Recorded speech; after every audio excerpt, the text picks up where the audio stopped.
Hello and अस्सलाम वालेकुम। Talk shock की खुसूसी एपिसोड के साथ मैं इस वक्त मौजूद हूँ थाना मारगला इस्लामाबाद के बाहर। आज थाना मारगला इस्लामाबाद के बाहर से इसलिए आपको ज्वाइन कर रहा हूँ क्योंकि आज अलसुबह बल्कि गुज़िश्ता रात सीनियर सहाफ़ी हमारे बड़े अच्छे दोस्त प्यारे भाई मतीउल्लाह जान को उठा लिया गया। नकाबपोश लोगों ने इनिशियली उनको उठाया और फिर किसी नामालूम मुकाम पर उनके एक साथी हमारे प्यारे दोस्त साकिब बशीर के हमरा उन दोनों को मुंतकिल किया गया। फिर वहाँ से साकिब बशीर को निकाला गया और साकिब बशीर को वापस मुंतकिल कर दिया गया, रिलीज़ कर दिया गया। लेकिन मतीउल्लाह जान को बदस्तूर रखा गया और बाद में इतला आई कि मतीउल्लाह जान थाना मागला में है। तो आइए मेरे ख्याल में इस सारे वाक़े के बारे में साकिब बशीर इस सारे वाक़े के ऐनी शाहिद हैं, उनसे बात करते हैं और जानते हैं कि साकिब ये क्या मामला था। लेकिन इतना मैं आपको बता दूं कि मतीउल्लाह जान परसों शाम को मेरे साथ थे, कल साकिब बशीर के साथ थे और कल सारा दिन वो पिम्स में डाटा इकट्ठा कर रहे थे और इस खबर की तस्दीक करने की कोशिश कर रहे थे कि क्या वाकई जो पीटीआई का धरना है उसमें बहुत बड़े पैमाने पर हलाकतें हुई हैं, क्योंकि फ़ेक न्यूज़ का भी मामला है। फ़ेक न्यूज़ बहुत तेज़ी से फैल जाती है और जर्नलिस्ट जाते हैं और जाके तस्दीक करते हैं कि वाकई ये खबर सच है या नहीं। इसी मकसद के लिए मतीउल्लाह जान साकिब बशीर के साथ पिम्स में मौजूद थे। साकिब, मतीउल्लाह रात को G8 में रहे थे और आप दोनों सुबह तकरीबन 9 बजे पिम्स में पहुंचे थे। कुछ बताएं, सुबह 9 से 11 बजे तक आप पिम्स में रहे, इस दौरान क्या बात हुई, कहाँ कहाँ पर गए और क्या सवालात थे आपके डॉक्टर्स के साथ? 9 से तकरीबन 3 बजे तक हम पिम्स में रहे, फिर उसके बाद वहाँ से निकले और उसके बाद प्रोग्राम रात 9 बजे 8 बजे रिकॉर्ड कराया, फिर पिम्स आ गए। तो जो सिचुएशन थी, पूरा उसका जो क्रक्स था वो ये था कि ऑफिस बॉय जो अगर आप पिम्स में किसी डॉक्टर के साथ काम कर रहा है या वहाँ नर्सें हैं, डॉक्टर्स हैं, सिक्योरिटी गार्ड्स हैं, एंट्री पॉइंट्स पे कोई रिसेप्शन पे बैठा हुआ है, कोई सिक्योरिटी गार्ड है जहाँ उन पे पास रजिस्टर मेंटेन होता है, कोई स्पोक्स पर्सन है, कोई एग्जीक्यूटिव डायरेक्टर पिम्स है जो हेड है पूरे इस पिम्स का। तो हमें नीचे से लेकर टॉप तक किसी एक बंदे ने भी इंफॉर्मेशन देने की कोशिश नहीं की। 15 का जो ऑफिस है वो उसको पब्लिक के लिए जो है वो मालूमात देते हैं वो कि यहाँ पे कितनी जो लोग आए हैं, किस उनके नाम क्या थे, इलाके क्या थे। इंफॉर्मेशन ब्लैकआउट, बिल्कुल इंफॉर्मेशन ब्लैकआउट। और इसके लिए हम बहरहाल कोशिश करते रहे, कुछ इंफॉर्मेशन निकालते रहे तरीके से। 3 बजे तक आपके पास क्या इंफॉर्मेशन कोई अगर शेयर कर सके? उसमें असल में जो गवर्नमेंट साइड थी वो बिल्कुल ये कह रही थी कि कोई ऐसी हलाकत हुई नहीं है, और दूसरी साइड जो है वो कह रही थी कि मतलब सोशल मीडिया से 35-40, पीटीआई 20 कह रही थी। तो हम दोनों पे रिलाई नहीं कर सकते। दोनों पे तो मैं खुद देखता रहा हूँ 200 हज़ारों मार दिए, ये तो बिल्कुल फेक दोनों पे हम रिलाई नहीं कर सकते, दोनों पे। तो खैर तो हुआ ये कि जो हमें पिम्स के जो रजिस्टर था वहाँ पे उस पे जो एक्सपायरी मिली, वहाँ पे डेड बॉडी जो लाई गई वो 2 जो वो मिली। एक डेड बॉडी के बारे में कन्फ्यूजन थी, वो हम मतलब उसमें 3-4 घंटे हमारे लगे, फिर भी एक पॉइंट रह गया था जिस वजह से कन्फ्यूजन जो है वो अभी भी बरकरार रही। तो फिर वहाँ पे हमें कुछ लोग भी मिल रहे थे, फिर जो वो थे ज़ख्मी थे वो भी थे वहाँ पे। लेकिन आप इस बात की तस्दीक कर सके कि पिम्स में सिर्फ 2 डेड बॉडीज आई हैं? हाँ, मतलब जो हमें रिकॉर्ड पे मिली। जी जाहिर है, जो रिकॉर्ड पे मिली, और बाकी कुछ ज़ख्मी मेरे ख्याल में ऑलमोस्ट 26 या 25 ज़ख्मी जो है वो थे।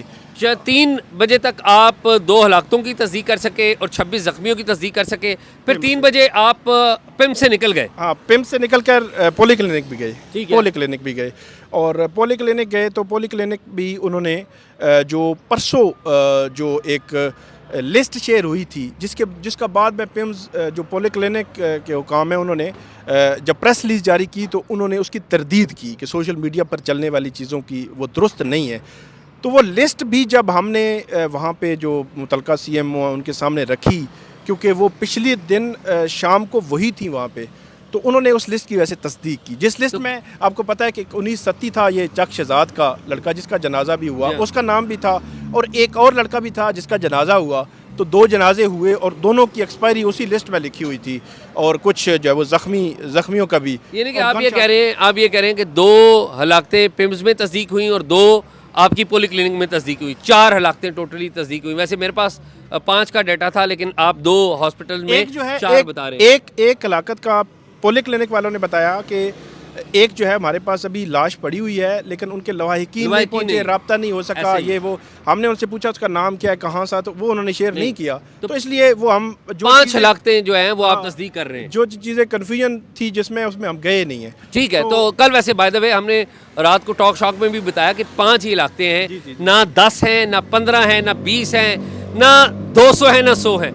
तो खैर ये तो हो गया। फिर आप वापस आए रात 9 बजे पिम्स में आए। 9 बजे हम पिम्स में आए, तो वही एक जो हलाकत जिसकी कन्फ्यूजन थी, उसमें हम चाह रहे थे कि उसमें पता चल जाए कि ये डेड बॉडी कब आई है यहाँ पे और किसने जो रिसीव किया और कहाँ पे गई है, वो सारा डाटा मिल जाए। लेकिन वो जो भेजने वाला डाटा क्योंकि मिला नहीं था, तो इसलिए फिर हमने उस पर बात ही नहीं कर सकते कि वो उसकी एक्चुअल सिचुएशन जो है वो क्या है।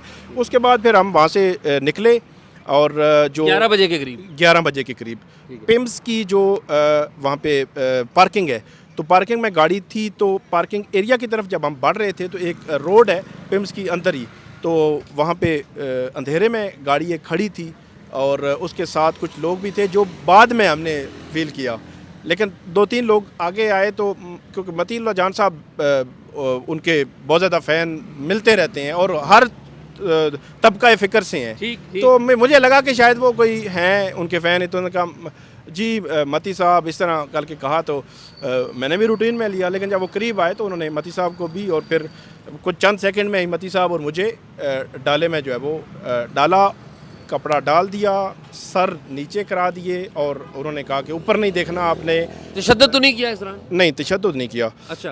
और उसके बाद उन्होंने तकरीबन 8 से 10 मिनट की ड्राइव थी वो गाड़ी की, मुख्तलिफ़ जगहों से होती वो पहुंची, गाड़ी से उतारा, कपड़ा हमारे सरों पर था। फिर जो है वो उन्होंने कमरे में बिठा दिया, फिर भी कपड़ा जो है वो सर पे था। फिर थोड़ी देर बाद मती साहब ने इस दौरान आपसे बातचीत हुई मती की? नहीं, बातचीत मती साहब की मेरे साथ नहीं हो रही थी। सिर्फ इस हद तक जो है वो दरमियान में जाकर मती साहब ने मुझसे पूछा कि हाँ साकिब ये ठीक हो, ये वो, तो मैंने कहा बिल्कुल ठीक ठाक। अच्छा, तो और उस दौरान मती उन्होंने से और आपसे कोई बात कर रहा था कोई बंदा बात नहीं कर रहा था, बल्कि मती साहब ने फिर कहा कि हमारे घर वालों को आप बता दें। तो वो जो वहाँ पे मौजूद थे उन्होंने कहा कि मेरे ज़िम्मे सिर्फ इतना ही है कि आपका देखना है, आपको कोई पानी शानी चाहिए तो वो बता दें, मैं वो ला देता हूँ। तो बहरहाल उन्होंने फिर डिस्प्लिन मांगी, फिर चाय ले आए, लेकिन इस दौरान कपड़ा डाल के ही चाय पानी। अच्छा, चाय भी सर्व किया आपको? जी, चाय दी। चाय दी, बल्कि उन्होंने पूछा कि वो कमरे में कोई सर्दी शर्दी है तो हीटर कहते हैं लगा देते हैं, तो क्योंकि कुर्सी पे जो है वो बिठाया हुआ था। तो वाशरूम मतलब एक दफ़ा जो है ले जाया गया और उसके बाद तकरीबन 1-1:15 मुझे वो लेके दूसरे कमरे में, वहाँ पे जाकर फिर बात उन्होंने ये कहा कि आपका मामला नहीं है, उनका मामला है और हम आपको जो है वो रिलीज़ कर रहे हैं। और उसके बाद फिर आईडी कार्ड भी उन्होंने लिया। और आईडी कार्ड में जो आईडी कार्ड की कार्रवाई तो डेफिनेटली होती है पुलिस की, तो मुझे जो सेंस लगी तो आईडी कार्ड आपका भी लिया और मती का भी मती साहब का भी लिया। और जब उधर दोबारा बैठ के जाकर कमरे में, तो क्योंकि मती साहब को आइडिया नहीं हो रहा था कि हम कहाँ पे हैं, या मुझे भी आइडिया नहीं हो रहा था, तो मैंने फिर वो जो मौजूद थे साहब उनसे पूछा कि आप कोई FIR कर रहे हैं कि आईडी कार्ड लिया है? तो उन्होंने कहा बस खामोश। तो फिर थोड़ी देर बाद जो है वो एक जो साहब आए, बल्कि जब मैं कमरे में दाखिल हुआ तो मती साहब मुझसे पूछ रहे थे कि शायद इसको दूसरे कमरे में लेकर गए हैं तो कोई मसला ना हुआ हो वहाँ पे। तो उसके बाद वो एक आए साहब, तो उन्होंने काला कपड़ा जो है वो डाला मेरे सर पे, मुकम्मल तौर पर सर ढाँप लिया और ढाँपने के बाद उन्होंने वहाँ से बाहर निकाला, गाड़ी बाहर खड़ी थी, गाड़ी के पिछली सीट पे बिठाया और कहा कि सर नीचे कर लें। तो वो जो दरमियान में जो आईडी कार्ड लेने वाला मरहला था वो मुझे जो लग रहा था, इसलिए मैंने FIR का भी पूछा। तो फिर वो क्या नाम है, गाड़ी में बिठा के उन्होंने फिर वो पिछली सीट पे ले गए। जब इस तरह जब यहाँ से निकाला जा रहा था, तो फिर मुझे लगा कि ये तो मतलब थाना इस तरह तो नहीं हो सकता, निकालना ही है तो आप निकलने से पहले मती से मुलाकात हुई आपकी? नहीं, वो उन्होंने, क्योंकि बिल्कुल दरवाज़ा जो था उसके करीब हम बैठे हुए थे, तो जैसे दरवाज़ा खुला तो उन्होंने कहा आएँ साकिब आप आएँ। तो उसने मुझे पकड़ा। अब मेरा नहीं आइडिया था कि वो अब मुझे वहाँ से गाड़ी में बैठाएंगे और बाहर भेज देंगे। इस दौरान आपने किसी का चेहरा देखा? कोई वर्दी किसी ने पहनी हुई थी या चेहरा बगैर वही वर्दी? एक जो बैठाया गया था मुझे, तो वो ब्लैक कलर की एक थी वर्दी टाइप ना, जब मुझे बैठाया गया था कि उन्होंने कहा कि मतलब यही है कि आपकी हद तक मामला नहीं है, तो आप भी देखें, मतलब ख्याल करें, इस तरह की बात की उन्होंने। और किस चीज़ का ख्याल करें? अब जो उन्होंने कहा कि वो अगली बात आपको पता है, आप बेहतर जानते हैं हमसे, क्योंकि वो एक बात बल्कि उन्होंने पूछी कि क्या करते हैं आप, तो मैंने कहा मैं जर्नलिस्ट हूँ, और उसके बाद क्या साफ, मैंने कहा सुप्रीम कोर्ट, हाई कोर्ट, मैं कोर्ट बीट करता हूँ। तो उन्होंने कहा फिर तो आप तो समझते हैं ना सारे मामला। तो फिर वहाँ से कमरे में फिर जब गाड़ी में बिठाया तो गाड़ी फिर घूमती रही काफ़ी टाइम, और उसके बाद मुझे वो I-9 के एक एरिया में उतारा गया, और वहाँ से फिर मैंने कोशिश की जगह ढूंढने की। उसके बाद मोबाइल तक एक्सेस लेकर दोस्तों को, आपको बल्कि सबसे पहले कॉल आपको की, और उसके बाद वहीद मुराद और बाकी दोस्तों को कॉलें शालें की कि उनको पता चल जाए कि ये एक इंसिडेंट हो साकिब, ये गया। बड़ा ट्रॉमा है, मैं अंडरस्टैंड कर सकता हूँ, लेकिन आपने बड़ी हिम्मत का मुजाहरा किया, आप घबराए नहीं, और आप बड़ा अच्छा सॉलिड जर्नलिज्म करते हैं, आपकी खबरें बड़ी सॉलिड होती हैं, तो विश यू लक, आपका बड़ा शुक्रिया। इस वक्त थाना मारगला के बाहर हम मौजूद हैं, और थोड़ी देर पहले हमारे एक जर्नलिस्ट दोस्त हैं, छोटे भाई हैं, असद तूर, उनको एक्सेस मिली थी थाने के अंदर जाने की, और उन्होंने मतीउल्लाह से मुलाकात की थी। असद तूर भी यहाँ पर मौजूद हैं, आइए असद से बात करते हैं। असद, बहुत शुक्रिया। असद, आप हमसे पहले आ गए यहाँ पर, आपकी मतीउल्लाह से मुलाकात हुई, किस हालत में मतीउल्लाह थे?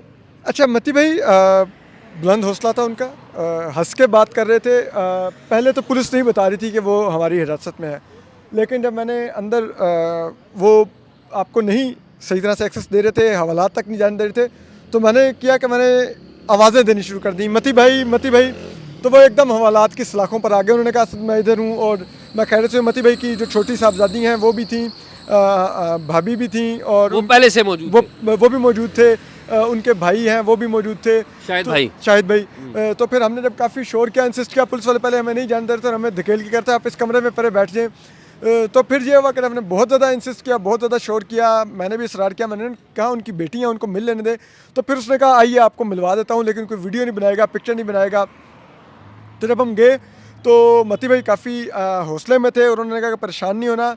तो मैंने मती भाई से पूछा कि आपको कोई तशद्दुद किया? उन्होंने कहा कि नहीं, तशद्दुद नहीं किया, मुझे चाय पिलाई गई थी और मैं हौसले में हूँ। और हंस के बता रहे थे, कहते हैं यार मैंने तो शुक्र है थाना देखा, तो मैंने कहा चलो शुक्र है आज इस दफ़ा लापता नहीं हूँ, रिकॉर्ड पर हूँगा।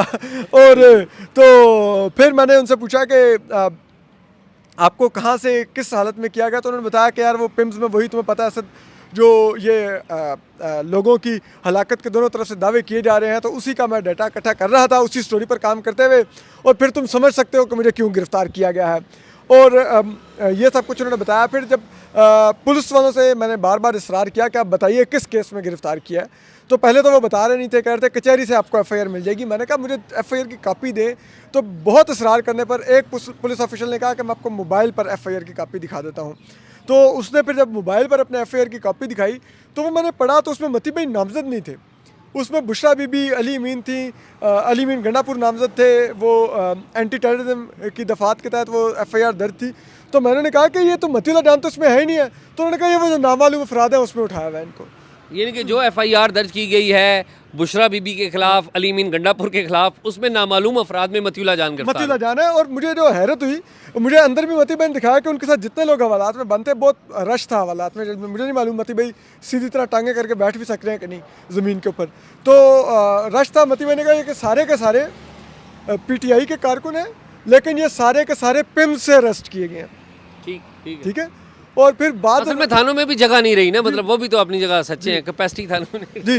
और फिर उनका ये भी बताना था कि जब मैंने पुलिस वाले से इसरार किया कि ये आपने एक सहाफ़ी को कैसे नामालूम में पकड़ लिया, तो वो मुझे बड़ा मासूम से बन के कहता कि नहीं ये PTI के कारकुन है ना। मैंने कहा भाई होश में हो, ये मतीउल्लाह जान है, न्यू TV के एंकर हैं, इतना बड़ा सहाफ़ी है, आप क्या इल्ज़ाम लगा रहे हो? और किस कैसे पकड़ रहे हो जिसमें नामजद भी नहीं है? तो फिर मती भाई के भाई ने मुझे कहा कैसे जज्बाती नहीं हो। मती भाई पर से इतने हौसले में था, मुझे आवाज़ लगा सर जज्बाती नहीं होना, ठीक है कर लेते हैं। तो लाइक ये उन तक एक्सेस हुई, ये उनसे बातचीत हुई। तो अब देखें आप मुझसे ज़्यादा बेहतर, क्योंकि आप तो शुरू से इस्टेब्लिशमेंट को भी कवर करते हैं, इस तरह के केसेस को भी कवर करते हैं, आप मुझसे ज़्यादा बेहतर समझते हैं कि इस तरह के केसेस बनाए किस तरह जाते हैं और गिरफ्तार क्यों सहाफ़ियों को किया जाता है। झूठ का, असद झूठ का कोई पाँव नहीं होता, और झूठ बेनकाब होता है। और आप ऊंची आवाज़ में बोलें या नीची आवाज़ में बोलें, झूठ ने बेनकाब होना होता है। आप ये झूठ जो सच की है वो बड़ी ताकत है। Time tells. आपकी मतीउल्लाह से मुलाकात हुई, थोड़ा सा एक मुख्तसर सा तबसरा आप क्या करेंगे कि ये जो कुछ किया गया है इसमें आपकी नज़र में जो जर्नलिस्ट बॉडीज़ हैं उनका CPJ ने फौरी तौर पे रिएक्शन दिया, कमेटी टू प्रोटेक्ट जर्नलिस्ट ने, जो जर्नलिस्ट बॉडीज़ हैं हमने देखा कि आसिफ बशीर चौधरी मेरे साथी भी हैं, भाई हैं, RIUJ के भी हैं, उन्होंने स्टेटमेंट जारी किया। मैं उठा तो मैंने देखा उनका स्टेटमेंट आया हुआ था। बाकी जर्नलिस्ट बॉडीज़ की तरफ से कोई स्टेटमेंट आया है?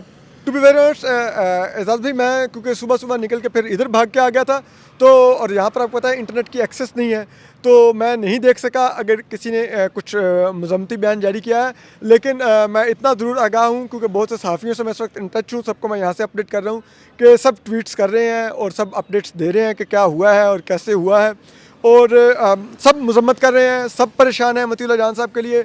और देखिए ये जो कुछ भी है एजाज भाई, ये इस बात का सबूत है कि ये इतनी जिसे कहते हैं टेंटेड, जिसे कहते हैं ये रजीम है कि ये किसी भी किस्म के मामले में शफाफियत पर यकीन नहीं रखती।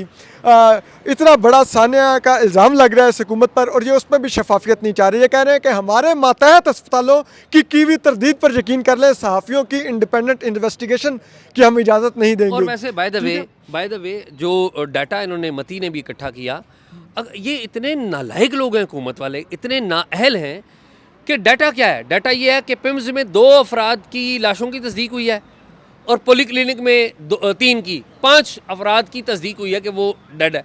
अगर ये बात कोई इंडिपेंडेंट जर्नलिस्ट कहेगा तो वो लोग मानेंगे। अगर कोई बंदा कहेगा जी 500 हुए हैं, वो तो चल रहा है सोशल मीडिया के ऊपर 200, तो आप इतने नालायक हैं कि आप एक इंडिपेंडेंट जर्नलिस्ट जा रहा है और वो जाके एक सच लाने की कोशिश कर रहा है, तस्दीक करने की कोशिश कर रहा है, फिर आप कहते हैं फेक न्यूज़ है। फेक न्यूज़ को इंडिपेंडेंट जर्नलिस्ट ही बिल्कुल नाकाम बनाते हैं। झूठ का इलाज सच है जी बिल्कुल, ठीक है, झूठ का इलाज ऐसे झूठे मुकदमात नहीं है, क्रेडिबल सहाफ़ियों को यूँ गिरफ्तार करना नहीं है, ये बहुत शर्मनाक है।